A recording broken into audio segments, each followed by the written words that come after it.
mo ba yung bali-balita? Na ano? Na si Gerald Gagaw at saka yung isang beauty queen. Parang may sighting nanay na magkasama daw sila ni Liana Marie Aduana, yung beauty queen. Na magkasama daw sila dun sa airport, nakita sila, pati dun sa Cebu. Pero yun nga, sinasabi naman ng iba na pero sila na-invite dun sa event doon. Ay, kuya, yun! Alakay! Nasaan? Nakakalo. Yung talagang hindi naman nila nakikita sa camera, pero tinataas natin yung paa natin. Mararamdaman nila tinaas natin ang paa. Grabe ka, Brenda. Ano yung ibig sabihin? Nangi-etchos lang si Mama Loy. Oo nga. Hindi, oo. Ikaw ah. Alam mo yan din na narinig ko, ano, na madalas makita si Gerald tsaka si Iliana. Magkita? Oo. Oo? Oo, yan din nabalitaan natin. Pero syempre, sino naman tayo? Baka magkaibigan lang naman yung dalawa. Ay! Ayan na naman yung... Ay, nasaan? Palon! Palon!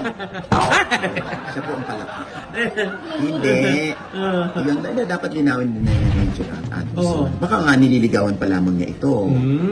Pero yung mga ganyan mo na, parang may alam ka eh. Gaga, yun lang naman na ano ko, nabalitaan ko. Talaga ba? Bakit naman napilit kayo? Hindi ko naman alam. Gusto niyo sabihin ko sila na, pero wala naman silang pag-amin. Mahadera ba ako? Mauuna pa ako sa kanila. Kaya sila yung involved, hindi naman ako. Ay, naku kuya, baka sa presidong paliwanag. Galing kasi siya doon.